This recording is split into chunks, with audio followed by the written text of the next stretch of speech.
कि दिल्ली के अंदर एक बार फिर से बहुत बड़ा बदलाव हुआ है। जिस बदलाव को लेकर भाजपा लगातार दिल्ली के सीएम अरविंद केजरीवाल जी से कुर्सी छोड़ने के लिए कह रहा था, लेकिन वहां के सीएम ने जेल में रहकर वहां की कुर्सी को चलाया है, जनता को न्याय देने का काम किया है। लेकिन अब स्पष्ट तौर पर न्यायपालिका ने उनको कहा है कि आप अपनी सरकार के प्रति किसी भी प्रकार के कोई भी फाइलों पर सिग्नेचर नहीं करेंगे, ऐसा सूत्रों के हवालों से मालूम पड़ा है।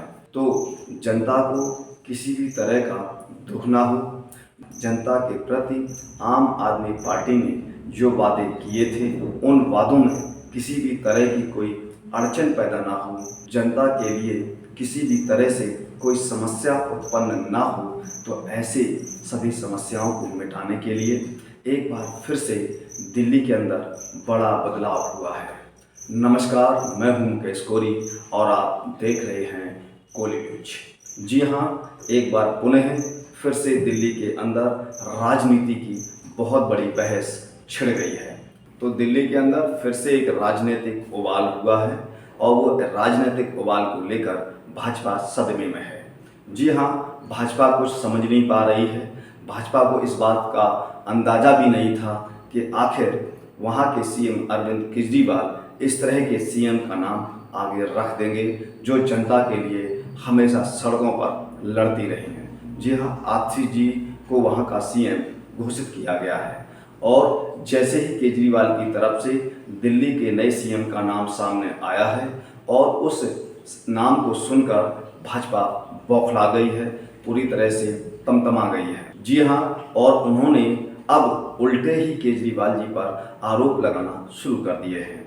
आखिर जब वो वहाँ के सीएम का इस्तीफा मांग रहे थे तब उन्होंने नहीं दिया, तब भाजपा के पेट में दर्द हो रहा था। जब आज उन्होंने सीएम देके इस्तीफा देके नया सीएम बना दिया, फिर भी उनके पेट में दर्द हो रहा है।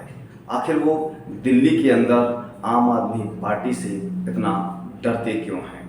इन्होंने यहाँ पर उस नेता का नाम दिया है जो पहले विधायक रहा, फिर कैबिनेट मंत्री रहा, अब वहाँ पर मुख्यमंत्री भी बना दिया है, जो लगातार जनता की आवाज़ है, जनता की पहचान है। और उस मुख्यमंत्री ने कुर्सी को स्वीकार करते ही एक बहुत बड़ा सवाल भी खड़ा कर दिया है कि जब पुनः सरकार सत्ता में वापस लौटेंगे तो फिर से हम केजरीवाल जी को सीएम बना देंगे। जी हाँ, ये सवाल वाकई में भाजपा के लिए मरने की बात है कि आखिर इसके पीछे चल क्या रहा है। लेकिन ऐसा नहीं है कि वहाँ पर फिर से ऐसा देखने को मिले, क्योंकि राजनीतिक इतिहास में कुछ ऐसे भी चेहरे सामने आए जिन्होंने अपनी कुर्सी को बचाने के लिए दूसरे को सीएम बनाया और फिर जब उनकी हटने की बात हुई तो वहाँ पर ऐसा देखने को नहीं मिला। इसका एक उदाहरण बिहार की सरकार भी है। लेकिन यहाँ पर जिस तरह से ईमानदारी से दिल्ली के नए सीएम ने केजरीवाल जी को गुरु कहा है, अपना आदर कहा है, लेकिन आज जिस तरह से उनको सीएम बनाया गया है, मुद्दा है क्या वो वास्तव में जनता की नज़र पर खरी उतरेंगी? क्या वो वास्तव में जनता के मुद्दों पर लड़ेंगी? क्या वो वास्तव में जनता के एजेंडे के लिए काम करेंगी, जिस तरह से लगातार केजरीवाल कर रहे थे?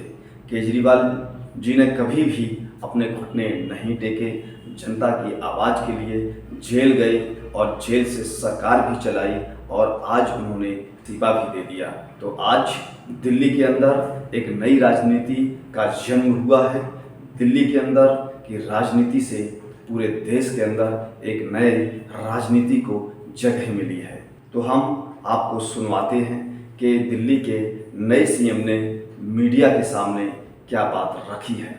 मेरे गुरु अरविंद केजरीवाल जी का धन्यवाद करना चाहती हूँ, जिन्होंने मुझे इतनी बड़ी जिम्मेदारी दी और इस जिम्मेदारी के लिए मुझ पे भरोसा किया।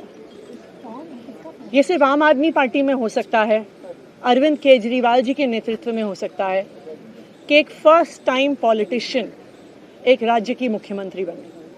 मैं एक सामान्य परिवार से आती हूँ। शायद किसी और पार्टी में होती तो चुनाव की टिकट भी नहीं मिलती, लेकिन अरविंद केजरीवाल जी ने मुझ पे भरोसा किया, मुझे विधायक बनाया, मुझे मंत्री बनाया और आज मुख्यमंत्री बनने की जिम्मेदारी दी है। मैं खुश हूँ कि अरविंद केजरीवाल जी ने मुझ पे इतना भरोसा किया है, लेकिन जितना सुख आज मेरे मन में है, आज उससे बहुत ज़्यादा दुख भी मेरे मन में है।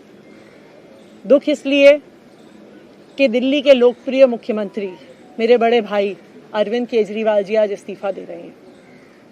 मैं आज ये ज़रूर कहना चाहती हूँ आम आदमी पार्टी के सभी विधायकों की तरफ से, दिल्ली की 2 करोड़ जनता की तरफ से, कि दिल्ली का एक ही मुख्यमंत्री है और उस मुख्यमंत्री का नाम अरविंद केजरीवाल है। भारतीय जनता पार्टी ने पिछले 2 साल से अरविंद केजरीवाल जी को परेशान करने की, उनके खिलाफ षड्यंत्र रचने की कोई कसर नहीं छोड़ी। एक ऐसा आदमी जो अपनी IRS कमिश्नर की नौकरी ठुकरा सकता था, एक ऐसा आदमी जो एक नई पॉलिटिकल पार्टी से पहली बार चुनाव लड़के मुख्यमंत्री पद से इस्तीफा दे सकता था, ऐसे आदमी पर, ऐसे ईमानदार आदमी पर भारतीय जनता पार्टी ने भ्रष्टाचार के आरोप लगाए, झूठे केस किए, फर्जी केस किए, अपनी एजेंसीज ED को, CBI को उनके पीछे छोड़ दिया, उनको झूठे मुकदमे में 6 महीने तक जेल में रखा। आखिरकार सुप्रीम कोर्ट ने उन्हें जमानत दी और सुप्रीम कोर्ट ने सिर्फ उनको जमानत नहीं दी, सुप्रीम कोर्ट ने केंद्र सरकार के मुंह पे तमाचा मारा, उनकी एजेंसीज के मुंह पे तमाचा मारा। उन्हें कहा कि इनकी एजेंसीज, केंद्र सरकार की एजेंसीज एक पिंजरे में कैद तोते की तरह हैं और अरविंद केजरीवाल जी की गिरफ्तारी गलत थी। अगर अरविंद केजरीवाल जी की जगह कोई और मुख्यमंत्री होता, कोई और नेता होता, तो वो 2 मिनट नहीं सोचता मुख्यमंत्री की कुर्सी पे बैठने के बारे में। लेकिन अरविंद केजरीवाल जी ने वो किया जो आज तक इस देश का इतिहास तो छोड़िए, शायद दुनिया के इतिहास में किसी नेता ने ना किया हो। उन्होंने कहा कि मेरे लिए सिर्फ सुप्रीम कोर्ट का फैसला काफ़ी नहीं है, मैं जनता की अदालत में जाऊंगा। जब दिल्ली की जनता मुझे कहेगी कि हम तुम्हें मुख्यमंत्री के रूप में देखना चाहते हैं, जब दिल्ली की जनता कहेगी कि तुम ईमानदार हो, तब मैं मुख्यमंत्री की कुर्सी पे बैठूंगा। मुझे नहीं लगता कि हमें लोकतंत्र के इतिहास में ऐसा कोई त्याग का उदाहरण मिलेगा जो आज अरविंद केजरीवाल जी ने देश के सामने रखा है। दिल्ली भर में लोग बहुत दुखी हैं अरविंद केजरीवाल जी के इस्तीफे से।